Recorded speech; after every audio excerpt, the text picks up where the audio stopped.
Welcome everyone to Writers Morning Out. I'm Penny Cottrell.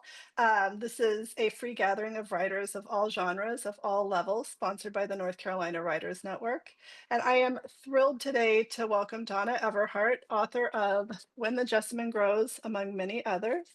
Donna is a USA Today bestselling author known for vividly evoking challenges of the heart and the complex heritage of the American South in her acclaimed novels, including When the Jessamine Grows, The Saints of Swallow Hill, The Moonshiner's Daughter, The Forgiving Kind, The Road to Bittersweet, and The Education of Dixie Dupree.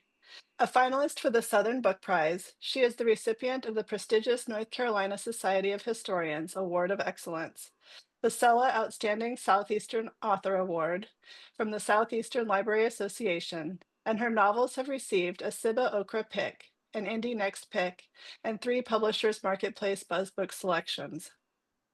Born and raised in Raleigh, she has stayed close to her hometown for much of her life and now lives just an hour away in Dunn, North Carolina. Donna, welcome. Thank you so much for joining us today. Thank you. It's my honor to be here amongst fellow writers. I love it. We have writers of all backgrounds here, newer writers, writers who've been veteran writers. And one of our goals in the year is to talk about reading as writers, the importance of reading. And I came across your book. I listened to it first and then I read it. So I've got it in 2 different ways. And I love it because it takes place here in North Carolina. And your characters are so fantastic. So before Thank we you. discuss the book, I wanted to get to know you a little bit better with a couple of questions. So first, I'm wondering if you could describe your writing process for us. Are you a plotter? Are you a pantser? And then do you prefer to kind of edit as you go, or do you like to get a complete draft out first? Those are great questions. So I'm both. And I say that because anybody that has ever written under a contract knows that you have to create a proposal. And the proposal is typically the outline or the synopsis that tells the story from beginning to end. So in that sense, it's plotting because you're outlining this is going to happen, this is going to happen, etc. They want to know the ending, which I thought, oh my gosh, that's just going to ruin everything. But they want to know the ending, whatever it is. And then you write the first 3 chapters. And here's the thing, the total package, outside there's 3 chapters, and that could be anywhere from however many. Some people write a 1-page chapter, and I'm trying to think of the writer right offhand who has done such a fantastic job. Who was the author? Robert Dugani. He wrote, I think it was The Extraordinary Life of Sam Hell. And all of those chapters were just very bump, bump, bump. So, depending on the point behind all of that is depending on the length of your chapters. The reason I say I'm both is because I might turn in the equivalent of, say, 25 total pages. And you've still got maybe 300 more pages to write that you have no clue whatsoever is going to be on those pages. I mean, you're going to follow your story, your outline, but all of that is going to be fresh and new. And that's where the pantser part comes in. And I forget the second half of the question. I was going to say, do you edit as you go or do you complete a Yes. full draft first? Yeah. Okay. Yeah, I edit as I go because I'm anal and Mhm. I'm very particular. I cannot stand to see all the little red, squiggly lines under words that are misspelled or, just rereading a sentence and oh, that's clunky. Quite honestly, I think when I submit my manuscript to the publisher, and I've been told this more than once, it's very clean. It's in good Oh, shape, good. and that's because I do all of that editing. And, you can go through something called panic writing, which is kind of what I call it, where you want to pump out that first draft. And, Mhm. I actually wish I could do that because I think I would feel better knowing. But it's funny because even after I do get to the end and I've got a pretty good solid draft, I will still go back before I submit it in to my agent and my editor, and I will go through it again and again until whenever my deadline comes up of when I've got to have it to whoever. So even after I've edited heavily, I'm constantly editing. Yeah. And then I'm wondering what your writing space looks like. Do you write at home? Are you able to kind of write in multiple places? You have such a beautiful background there. Is that There it? you go. See that little brown thing? That's my desk over there. Perfect. That's the gray wall I was telling you about. But this is a very old house that we're Hmm. in, my husband and I and our two little Yorkies, the hooligans, as I call them. And so we have, a few bedrooms upstairs. And so one of those bedrooms has been literally, particularly because of these bookshelves that my husband built about, I don't know, 3 years ago. It was a Christmas present. And so my writing space is up here. I do not listen to music. I do not, I mean, I am just now getting to the point where I don't like distractions. And I'm not saying that, I have the kind of space that um, is like a soundproof room or something, Hmm. panic room, is what you Yeah. could call it. But I do like the quiet, and I know some people who listen to music Mhm. and it can be very inspiring.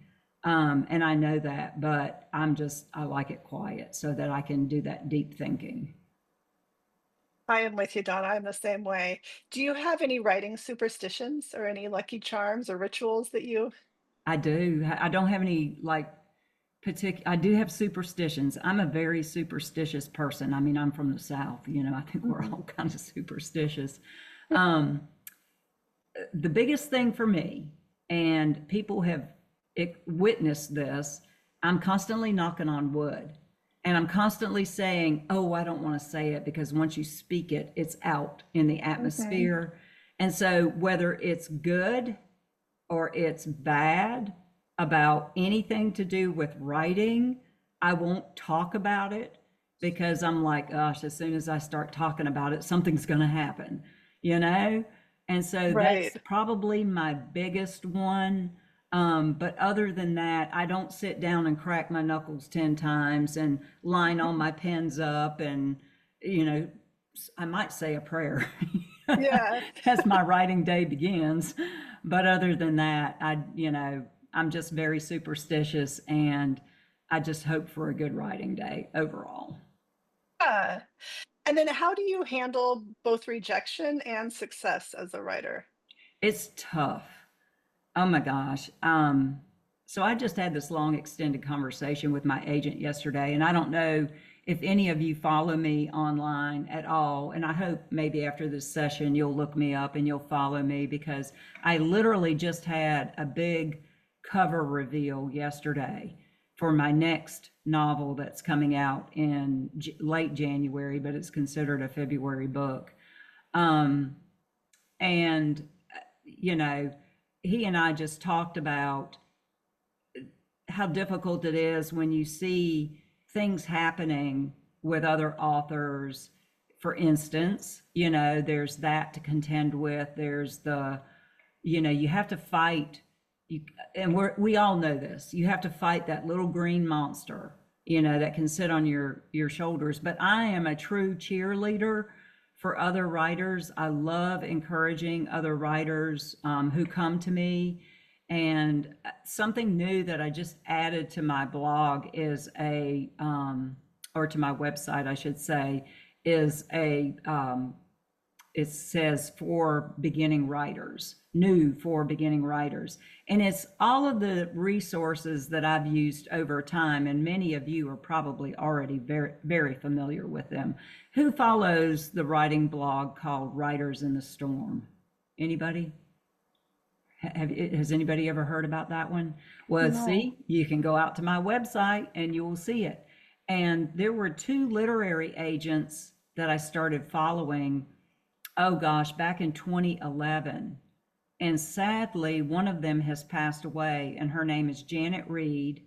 But she used to not only run like a blog, and she used to run these flash fiction contests on her blog, and I used to participate in those. But anyway, the point with all of that is you'll find the links because even though she has passed, they have kept up her website. And she also was responsible for the website called Query Shark. And I'm going to tell you, okay, so I see Carol Phillips there nodding her head. If you're familiar with Query Shark, or if you're not, it's an outstanding resource for learning how to write a query letter. Now, this is just Janet Reed's take on it, but I'm going to tell you the one thing that I learned about off of that site that sticks with me today is when you write your query letter, you want to tell your audience, you want to grab them, number one, but you want to tell them who your protagonist is, what it is they're after, and why they can't get it. Those are kind of like the three big things that need to be in a query letter to really bring an agent in. But anyway, there's all kinds of resources out there on my website. So yes, even though, it's very difficult when it comes to rejection, I'll say this, you guys are here today. I don't know how long some of you have been writing. I've been writing for a long time, and I, have been through a whole host of things that were rejections, but we're still here, and that's the most important thing. Yeah. Well, and speaking of your writing, Donna, it is time for us to get into your book because I enjoyed it so much. So, speaking of your advice with getting the protagonist out, Joetta McBride, our protagonist in this story, just captured my heart both times I read it.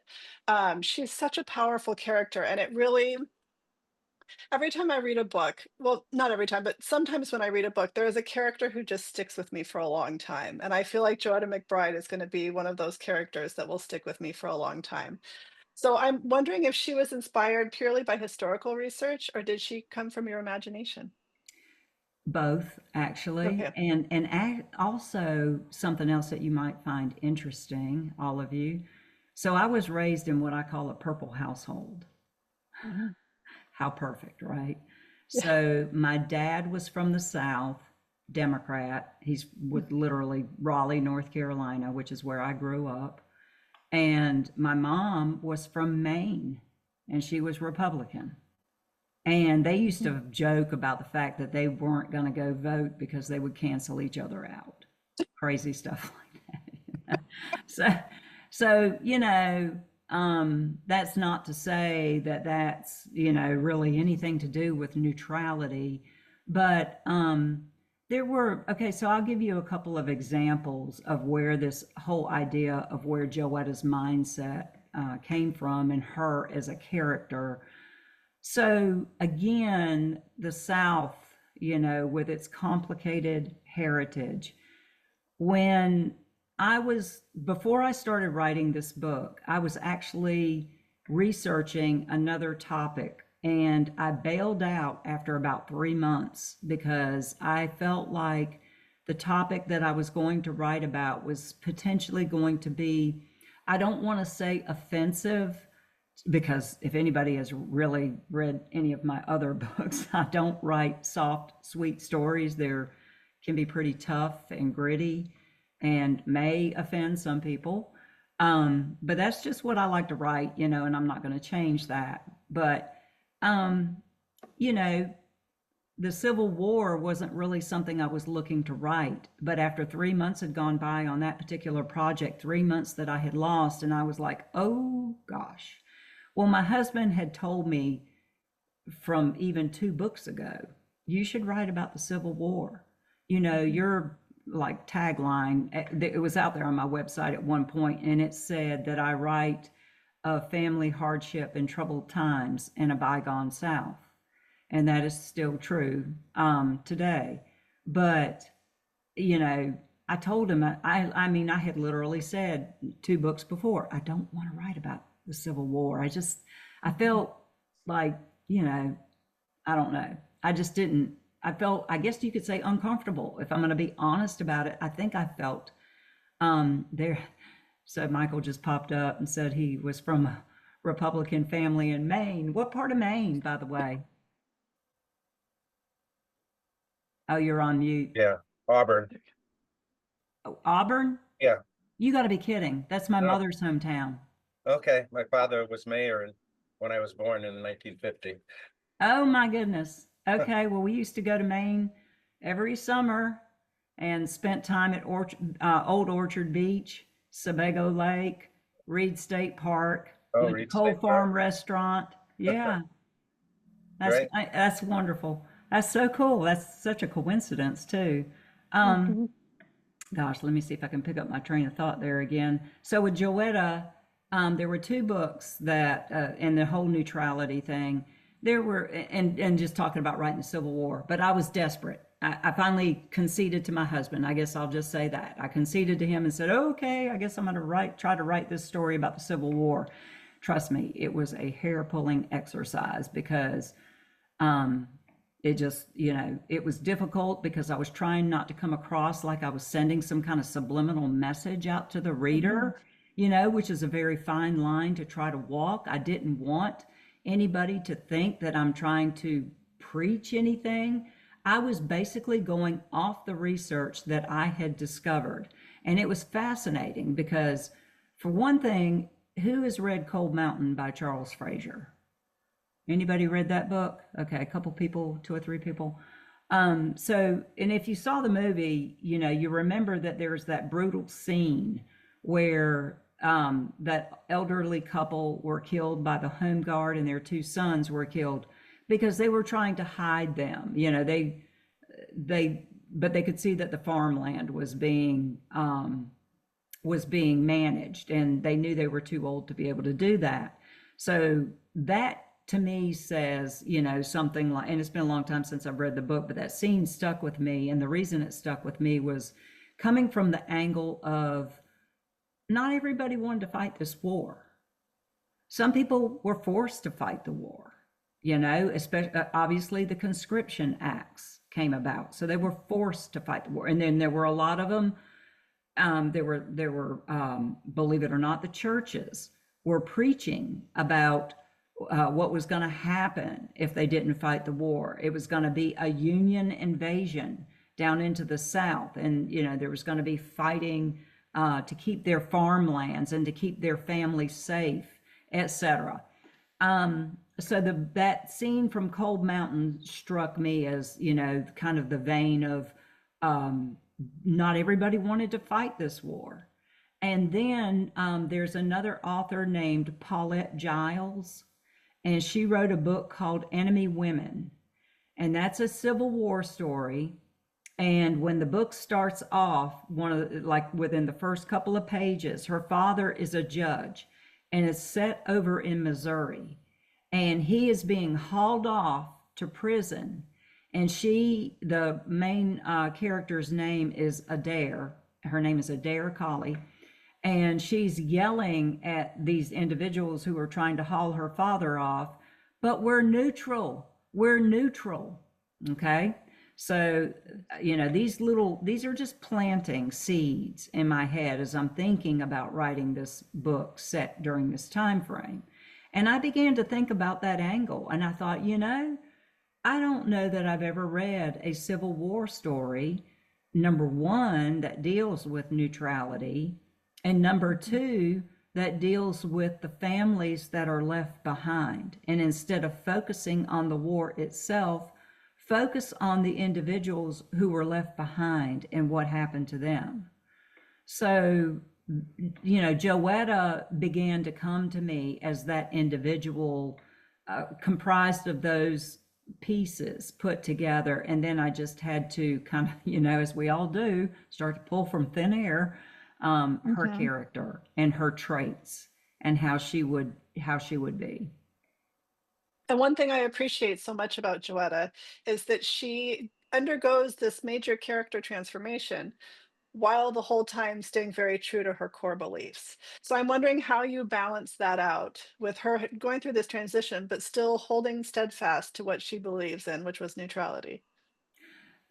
Well, can you get just a little more specific with her character arc or what you, Well, or, so the novel opens with the line, Joanna McBride could not stomach conflict. And it ends with, there could be no looking back now, and she did not, not even once.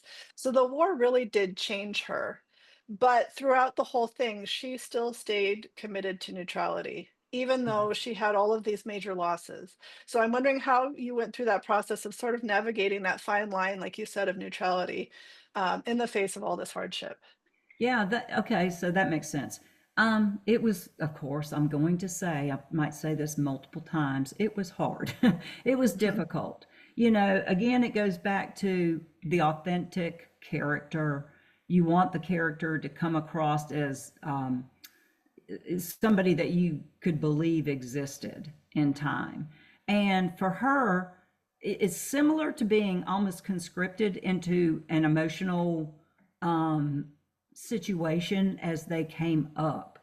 She, while she could not stomach conflict, she had the wherewithal and the bearing to be able to fight, you know, because she, I guess the way I looked at it was, you know, you always base your characters a little bit on yourself. And I'm the same way. I don't like to be in conflict with anybody. And I'm talking about, you know, friends, family, any of that kind of thing. I'm, you know, very kind of low key, steady, you know, kind of individual. Mhm. And so, you know, so a little bit of my personality may be in Joetta from that angle, but I also know that if I see something that's not right and doesn't seem fair, that I'm going to stand up for that. And I think in probably where, you know, you could see that shift in her came during those moments where she had to stand up for herself, whether she liked it or not. I mean, it was Right. just what she was required to do. And so, you know, I moved through my scenes individually. So while I had this outline or this synopsis for how this story was going to go, it still required me to really do some of that thoughtful processing of, I mean, I literally would sit back sometimes and think, how should she react here? What Mhm. should she do? What makes sense while keeping in mind, you know, that she's got to, I wanted her to adhere to that throughout the story. And again, honestly speaking, I didn't know if I was going to be able to do that. I mean, there's that Yeah. point in time where you're questioning, is this really going to work? And so I Mhm. had a lot of, that's why I say it was a real hair pulling exercise to write her. And hopefully, you know, and based on what you're saying, she comes across on the page as being authentic. And I don't ever want to sound like any type of character. I don't want to write a character that sounds contrived or is again trying to, you know, send some kind of message. It's not about that. It's truly about writing about um, a different standpoint that hasn't been written about before. Yeah, and that was one of the things that I appreciated about this story was the neutrality angle has not been widely done yet. And the book was published in 2024, is that correct? Yes, just a little What a over a year ago. what a divisive time we are all living in, and I'm wondering if the current political climate has played into how you made certain decisions when writing this story or not. Yeah, I mean, it really kind of goes back to me trying to sound like I'm not preaching about anything. You know, I mean, I guess you could have looked at if you were going to take Joetta in today's day and time, you would look at her as an independent. You know, she Mhm. wouldn't be Republican and she wouldn't be a Democrat. Mhm. She would just be a woman of her own mind who, depending on the circumstances, she might agree with this viewpoint over here, or she might agree with this viewpoint over here. Her whole, to me, I think the main thing I will say about her and writing a character like her in this time frame is it's about the humanity. Mhm. And that's all I wanted to show here. think about the scene in the yard where these soldiers have come in and they're pursuing, who they think, Charlie, who they think is a spy. Mhm. And she watches them eat. And there's something about that particular scene as I was writing it, because I'm the same way. I cannot stand the thought of people starving in the world, Mhm. anything starving in the world, animals, whatever. Yeah. Um, and she's watching them eat, and she's watching how they're tearing off the hunks of meat from that pig that they Mhm. literally had just slaughtered for themselves, and then they ended up with it. Um, so, she is to me a character that wasn't looking at the gray or blue uniforms. Like, I mean, we shouldn't be looking at skin color, right? And we should be looking at the person for who they are and what they're doing and what they're trying to do. And that was really how, because of maybe how I think and how I feel, is what I was trying to convey with her, the humanity behind her actions. And I know that Joetta is a mother. I am a mother of two boys, and maybe that's why this story hit me so hard. I'm wondering if you're a mother too, I know. If that came into play, if you thought, what would you do in that situation if you were Joetta? The whole time I was reading the story, I thought, I don't know if I could be that brave. I don't know if I could stand next to my convictions that, at the risk of losing my son. Here's what I would say to that, and this is something I've said a lot. I think as readers today, we do find it difficult to think we could do what Joetta did. What we have to think about is that she lived 160 plus years ago, and the mindset back then, and that maybe the need or the requirements to be a certain way were completely different. Like I get a lot of grief about Mr. McBride and what a jerk he was, and you know, and how if I had been Joetta, I would have, that kind of stuff. But Joetta was your typical woman raised during this time who um, was respectful of the males in her family to a Mhm. fault. I mean, that's just the way it was. They were the men, they were the bosses. The woman took a second, kind of like a second class citizen, I guess you could say. Mhm. And that's just the way it was, and people thought very differently back then. And so that's what I say to people, when they say, well, I don't know that I could have done that. And I think, to myself, wow, think about where she was and what time it was. It's Mhm. 160 something years ago, and it was very different back then. So she, and even though she was respectful and she kind of conceded to the males in the family, they respected her enough to, to show some of that. I don't know what I want to say with regard to her specifically, but she wasn't like a doormat to them. Mhm. Um, yes, Mr. McBride could be a real jerk, and he just blah blah blah, just, and I mean, amongst friends here, he's actually fashioned after somebody I know. It's like, oh, he would make a good person to write, you know, this character had some of his traits. So anyway, so that's what I think you have to keep in mind. Okay. It's a long time ago. They thought very differently. Right. And I imagine if you're in such different circumstances, you would do things that were maybe out of character for how you think Exactly. today. Yeah. Mhm. You are a native North Carolinian, as are many people in this group. When the Jessamine Grows is set near Whitaker's in Nash County, what drew you to that specific location for this story? Yeah, that's a good question. Actually, it has to do with where the war was fought. So Okay. most of it was fought on the East Coast. And then there was, and if you think about North Carolina during this time frame, I got some statistics in my head. So, um, First of all, North Carolina was vastly rural. 85% of the state at this time was, just hardly anything. I mean, we had some of the cities starting to come up, but 85% of it was living in these very rural conditions. And to be honest, I elevated Joetta and her homestead, being a two-story frame house, above what Ennis was raised in, which was seriously these cabins. They called it a cabin. Has anybody ever watched those Alaskan shows where they're like trying to survive? Yeah, Um, yeah. think about, like, they're ducking to go in, and it's very dark and very, so I was reading about some of these cabins that were in North Carolina during this time, and they were very short and kind of squat, and they would be like, you'd walk in and all the walls would be stained very dark from the wood smoke.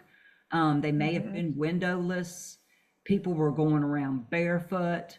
You know what I mean? It was just very, very tough lifestyle. And Nash County was, again, just kind of in that area where there wasn't much fighting.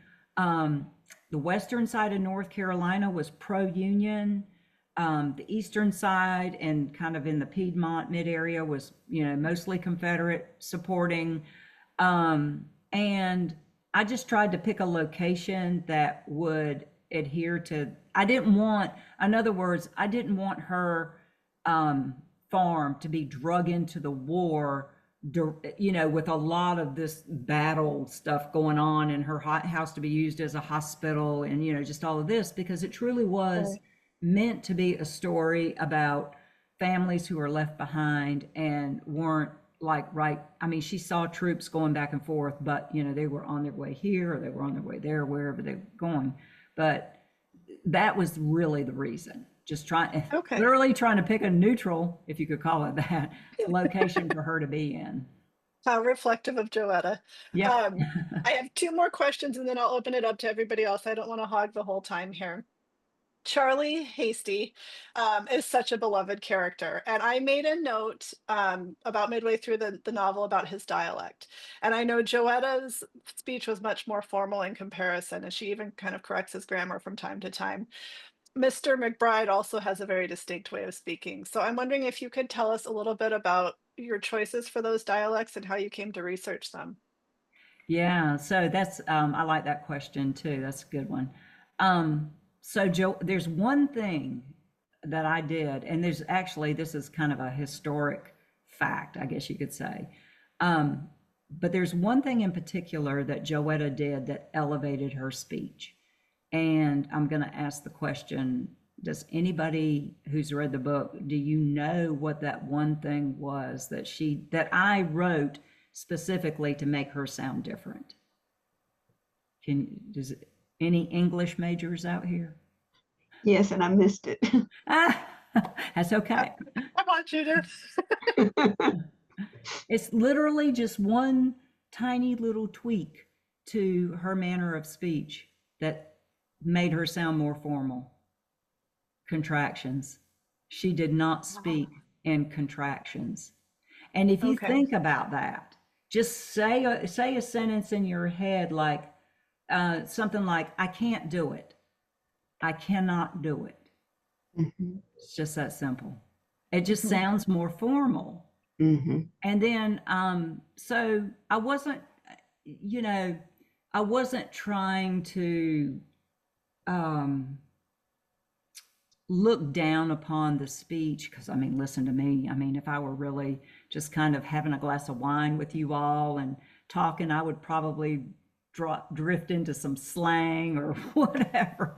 But I mean, I mhm. tend to say I could do that, you know. Oh, Um, yeah. but I I think I love using colloquial speech, and I just I think I wanted to set her apart a little bit because she was the main character. She had a little bit more education. Mhm. Um, and so it was really just to continue to use that Southern language that I love to give other characters. I mean, all of my books, you know, are written with a lot of that. Has anybody read The Saints of Swallow Hill by chance? I just finished it. Oh my goodness. Okay. Yeah. Not Well, yet. as you know, there is a lot of that, you know, type of speech in there. And I love it. You know, I love it. It's what I grew up with. I mean, you know, we're all from the South here. And I'll tell you this. So my son, who is currently living in Bainbridge Island right now with his wife, and they're over there for 3 years. She is a PA. She was a PA for a cardiologist over at Rex, and she was working the third shift. And anyway, she had a huge student debt, and she found a clinic over in Bainbridge Island, and that's in Washington State, for those of you who may not be familiar with where this is. So they're literally all the way across the country. So they moved there a couple years ago. So they literally have like a year and a half left, but they paid off her student debt by them doing that. So that was just a good deal, you know, that they couldn't pass up. But my son, who was born in Raleigh, refuses to say y'all. He just will not say it, you know. And I'm like, but Justin, you know, we're from the South. You have to say y'all. He's like, nope, not gonna happen. But so there really wasn't any particular reason why I chose them to speak differently. I just gave her that more formal, intentionally gave her that little bit of formal speech, because I knew of, you know, just in reading some other Civil War stories, I knew that this was the manner of speech for a lot of individuals. You know, it's not like everybody had that Southern slang. Yeah. Well, my very last question to you, Donna, before I open it up, we've got the jessamine, this beautiful flower. And I think in our correspondence back and forth, I told you that my husband, when he found out I was interviewing you, bought me a jessamine plant, and we've Yes. planted it in our backyard, and it is just beautiful. Um, On page 343, you write, the jessamine had survived and was making a comeback despite all. She cleared away the ash from the recovering vine, comforted immensely by the symbol of a previous life renewed. She sat back on her heels and considered the plant. It was hardy, tolerant, even in the most adverse conditions. Surely it was a sign for her, for all of them. So, really, I think the jessamine is intended to be a symbol of Joetta, but I'm wondering if you also of how the jessamine could serve as a symbol for something greater or even holier than war itself. Yeah. Well, the plant, as you described it, and it's literally known for this, it is considered hardy and tolerant. So you're right. It's a metaphor for Joetta. But the other thing that's really interesting about the plant is you could say it's good and evil. Okay. And what I mean by that is it, I don't know how they discovered this, and I'm almost afraid to think that somebody thought it was the jasmine, because people drink jasmine tea. The Mhm. plant is poisonous. So you need to be careful when you're working around it. It can cause rashes and things like that. You might want to just look it up. Um, Now, I'm kind of jealous because you literally got a jessamine, and I went to a book event and they said, we tried to find you a jessamine plant to give you, but this is a jasmine. Close enough, right? They're actually completely different species of plants. But I still planted my little jasmine out there because they look almost identical. So it's poisonous because I found out that if you drink it or ingest it, I guess it can kill you. It's Oh, wow. also toxic to honeybees. I mean, if they get too much of the nectar, I guess it can kill them, which is where Mother Nature comes in, and it's very smart because the plant blooms so early. There's probably not a lot of bees out, and if there are a few, you know, it's, you know how the weather is here. It's going to change, and there's going to be no bees, so they won't drink too much. But the plant also serves as, aside from its beauty and the fragrance, like the fragrance, they can't distill it. They've actually had to synthetically make it. So let's see, what else can I remember about it? So there's the good and the bad of it, is all I'm saying, just which is sort of like human beings, there's the good and the bad in us. But the plant also serves as a, like, this is the part. So I had a spreadsheet and I had slides, and this is where I'm getting this information from. I'm trying to remember all my little bullet points. But what I recall about that particular page, aside from the fact that it was poisonous and toxic to honeybees, and that a lot of people think it's similar to, or the same plant as the jasmine, and it's not, is that it was also used for people that had a fear of public speaking. Now, I'm not sure how that they used it, because I'm thinking, well, if it's poisonous, they certainly couldn't have, what did they do? Smell it like lavender and calm down? I don't know. It didn't go into specifics, and my publicist was the one who found some of these little facts about it and created this little sheet and said, oh, here, you ought to share all of this information about the jessamine. So that's what I would say about it being kind of that, in that symbolic way. There's the good and the bad to it, just like I love that. I love that. Well, I'm going to go ahead and open it up to everybody else who's got questions for Donna. And if I nobody have a, else does, I have more questions. no, I have a couple of remarks. Um, I loved it.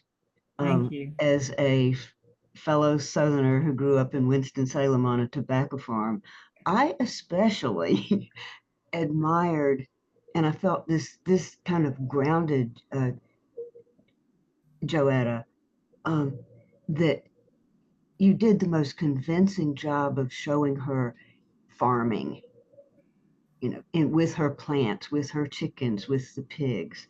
I just thought, wow, you know something about farm life. I bought that about her, and it made her even more real. Is that something you had fun playing with, were aware of doing? Well,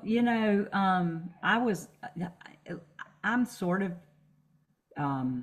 there's a message there. I don't know if you see it, Penny. I do. From Elizabeth to everyone. I apologize. Oh, I'm having she's having connectivity issues. connectivity issues. Yeah, Yeah.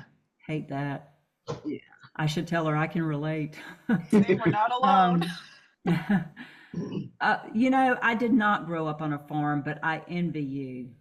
I think this is why I write the kind of stories that I write. A lot of people will talk about how they believe they were born in the wrong time. My husband and I have a lot of conversations about being born in the wrong time. This goes to him because he loves anything and everything to do with, like, say, 100 to 150 years ago. And by love, not the Civil War, but just the lifestyle, the simplicity of it. And for me, I love the idea. I think I envy anybody that got. Now, you may say, well, you're crazy, because I'm going to tell you right now that putting in tobacco is the hardest thing anybody could ever do. And I'm sure. No, I loved it. Oh, well, see, that's It affects your character to absolutely. do I can see something that. But I that. think that's why I write like I do. Write, like, for instance, my third book, The Forgiving Kind, is about a 12-year-old girl growing up on a cotton farm. Mhm. And I've had a lot of people, just talk about, that rural setting that I love to set my characters in, and why? And it's not necessarily because of my lifestyle or that I grew up on a farm, but I'm absolutely envious of it. I love to sink myself into a setting and experience it for myself as best as I can through my writing. And I mean, I have, had lots of family, friends, or whatever, who did have farms, and, so I got to go visit or whatever, and I never wanted to leave. I had an aunt and uncle, they were really a great aunt and uncle, who lived out in the Bayleaf district of Raleigh, and they donated a bunch of land to the Bayleaf Fire Department. But when I used to go and visit them, they lived in this old bungalow style house. And my brother and I would plant ourselves under the grapevine in the summer and stand there and eat the muscadines, And I mean, I was like to my mom, because we lived right in Raleigh on Avent Ferry Road, just down from NC State University, you know, so probably back in the earlier days, it was a little more countrified, but it definitely kind of exploded all of a sudden. We were like in the city. But I used to say, can't we get a grapevine? Can't we get a grapevine? You know, so little things like that meant so much to me. Another thing that really struck me, even though I'm missed at that Joetta does not use contractions, the other thing is that you are very comfortable with several different levels of Southernisms. And I went, wow, she knows what she's talking about. Um, I especially like, I meant to note it, um, using the word won't. Yes. Yes. Yeah, and I've got a friend, a very Southern, very authentically Southern friend, who still does that, you know, and he's Yeah. just, You know, out there interesting in the that you world. bring that up because in my next novel, I use a term with one of the characters and she only says it the one time. And I know I'm going to get emails from people who are going to say, is that a typo? Are you? But I had a friend who used to say this. First of all, she used to say wash. I'm going to wash Oh my yeah, oh clothes. yeah, oh yeah, And then I'm going to yes. wrench them, Rinch. And I Hmm. use that with one of the characters. Hand me that there and I'm going to wrench it. And it's interesting because I didn't get any pushback or any questions by the copy editor about, is this what you meant to say? Because I mean, they're up in New York, you know. I fully expected to get somebody to ask me about that. I've had them ask me about some other things, you know, and Of I'm like, course. nope, I meant to say it like that. I meant to write it like that. So thank you for noticing that. Yeah, Oh yeah, it's that's what wonderful. I mean about that vernacular speech. I just love Hmm. using because it adds flavor, you know, to the characters and who they are. Oh, we have a friend who's not with us today who specializes in varieties of y'all. Oh Because my you gosh. can not just say y'all, you can also say, well, I had an aunt from the mountains who said Ewans, Yeah, but but yes, he yes. he loves to say y'all all. Y'all. That's inclusive. Very. Thank you. You're welcome. Thank you.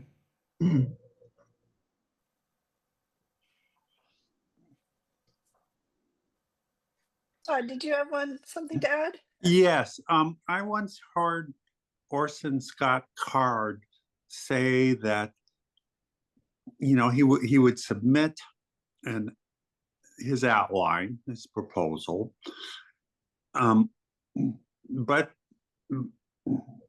it book never turned out that way, and I got the impression that maybe you stick a little closer to the proposal. Is that true? Yes. So I will say this. I have been with the publisher that I'm with, which is Kensington, for all of my books. And I think they know by now that when I submit a proposal, I'm going to basically adhere to the storyline, but some things could change. And my editor will come back to me after I've submitted the manuscript and he'll say, just send me an updated one, you know? And it's not to say an updated synopsis or outline. And it's not to say that I didn't adhere to the story, but there was one book in particular, this one, I happen to have it, Moonshiner's Daughter, where I had a particular ending. And when I had submitted my proposal, my outline, the ending was what it was. And then when I submitted the manuscript, it was completely different. And the ending was still in there, but it was like maybe 10 or 15 pages. And then, or I should say, I added 10 or 15 pages. So I have changed. But what I don't do is say that I'm going to write about, I'll just off the top of my head, you know, dragons and fairies, and then submit something like the Moonshiner's Daughter. You see what I mean? I There can be variations and there can be, you know, alterations and some changes because the editor will know that once you get to writing the novel, things, you're gonna, it's organic. It's still organic, and you're writing, and you're gonna come up with different ideas and different ways, better ways, hopefully. Hopefully, you never get the feedback that's like, well, I wish you'd have stuck to the idea you had in the outline, kind of thing. You know what I mean? So I think it's okay, for there to be some variation. So as long as it's not drastic, as long as it's not like a major shift from what the overall story idea is about. Linda, Thank you. You're welcome. Linda, I Thank saw you. your hand go up.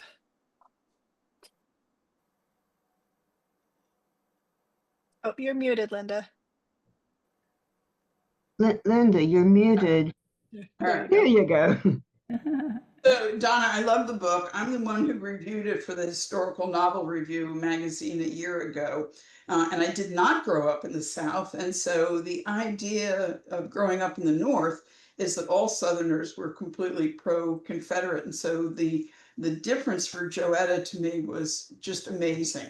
But I felt that all of the characters were written so well that they, with their flaws and everything else, that they came across as honest to goodness, real people who could have lived through this scenario. And I also want to compliment you that the book did not all turn out hunky-dory with the boys returning, the husband returning, because I think sometimes we try and wrap everything up in our novels with happy endings. And even though Joetta herself grew tremendously through the story, there was also tremendous sacrifice on her part. So Absolutely. I was so glad. I didn't know about your writing. I was just intrigued when they sent out the list of books that needed to be reviewed, and I picked this one out and was so glad I got to read it and review. So thank you for writing it. Thank you. I appreciate that so much. And all of those comments, really mean a lot to me. I mean, everybody that's here on this call right now knows what a solitary experience it is to sit down and write a book. And you almost want to just have a little celebratory party, when you do the end. But then, there's the times that are going to come that are just as tough almost as the writing, and that is to start to get the feedback. There's nothing more nerve-wracking, and you hope that everybody will love it, but everybody's not going to love it.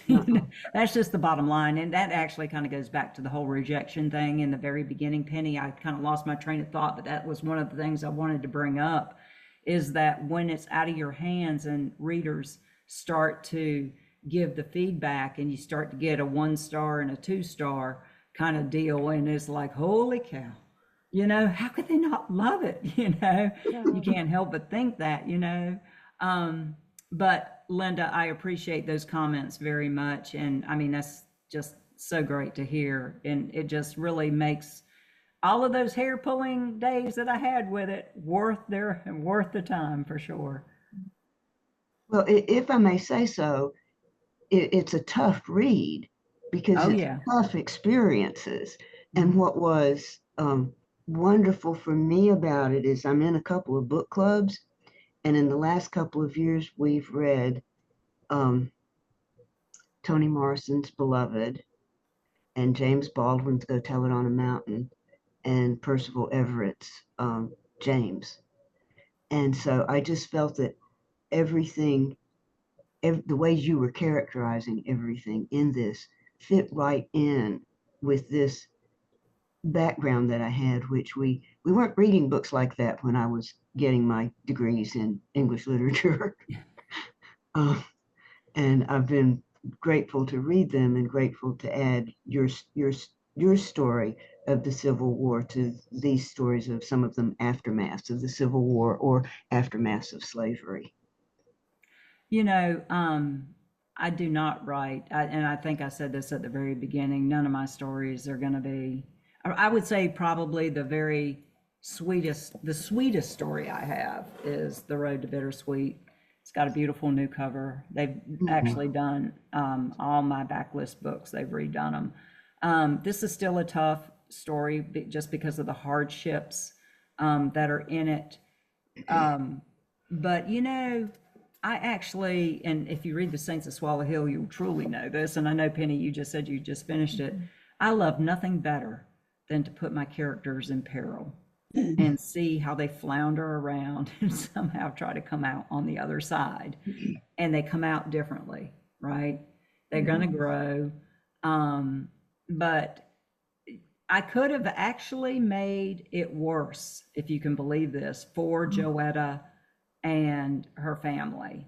And by that, I was reading some research that talked about what was available for people to eat here in the South, because the majority of the fighting was done on Southern soil. And so there was no livestock, and there was nothing to eat. And, you know, farmlands were blown up and destroyed. And people, I read, and I said, I don't think I'm going to go this far with them. And this is just talking about how hungry they were. People were eating dirt. They developed that pica because they were without food for so long. And I didn't go there with that. I just felt like, you know, with what I have, they're going to understand. And the one thing that I thought about too, that I think is, and I can't remember where I saw this, you know, your research becomes so broad and expansive that you can't recall all the resources that you use. But I do recollect that when it came to these individuals and the starvation part of this, that I had read somewhere that somebody didn't want to eat again because they didn't know when they were going to get their next meal. And that's where that thought process came from Robert, you know, who said, well, he wished his mother hadn't brought that food because then they would have it and it would make them feel better for a little bit. But then he was going to have to get used to being really, really hungry all over again. So that was actually a little artifact that I read somewhere. Well, Donna, we've got about 2 minutes left. Literary citizenship is such a big part of our group here, supporting each other's writing, and we are so thankful that you came to speak with us today. I'm wondering if I've dropped your email, I'm sorry, not your email, but your website in the chat. So if everybody wants to see that, is donnaeverhart.com.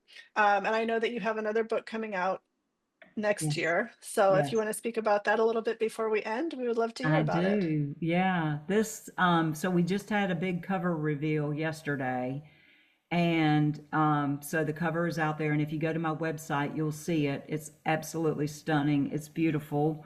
I might be able to pull it up on my phone here, and I don't know if it will show up all that well. I had an absolutely, can you kind of see that? Oh yeah. It's got some verbiage around it. I actually probably have a better picture of it that's bigger.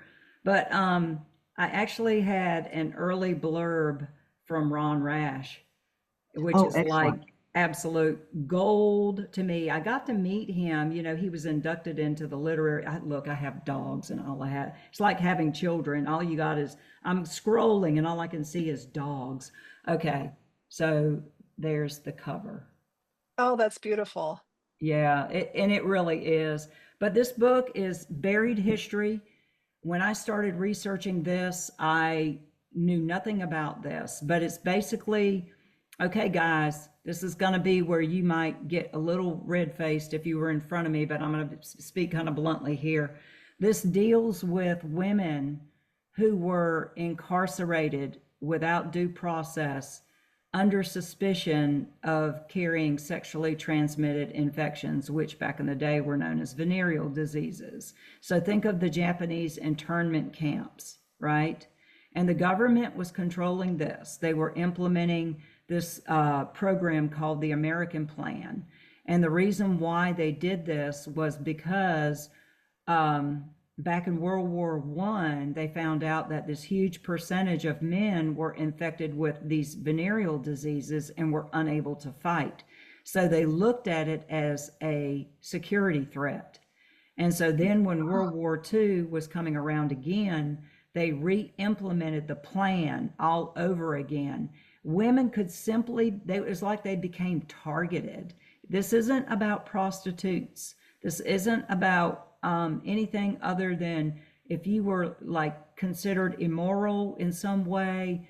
It's such an expansive topic, and I'm cognizant of the time, but it just basically deals with women who could simply be walking down the street to go to their job, like one of my main characters, Ruth Foster, and she is approached by the local sheriff, and she is questioned, and she is forced to go to a local health official to get an examination. And the next thing she knows, she's being hauled off to the state industrial farm colony for women, which existed in Kinston, North Carolina. And so that's where a good chunk of the story takes place, at that farm colony. But I blended in also the reform school angle of this, because there's a young girl named Stella Temple who is part of that colony. And the superintendent is the third character, Dorothy Baker. And that's the one that Ron Rash was absolutely fascinated with. He gave me a wonderful quote. You can see it out on probably on my website. I'm trying to remember. We did the update yesterday, and I can't remember everything that's out there. But that's essentially what this story is about, told from 3 different perspectives, about women being held against their will and forced to undergo medical treatment against their will because they're suspected of having these diseases. What a book, Donna. Well, we look forward to it coming out. I'll be sure to read that one when it's out. It's a And tough story. Thank Thank you you all everybody so much. I huge enjoyed round my of time applause. with you all very much. Thank you so much. I appreciate it.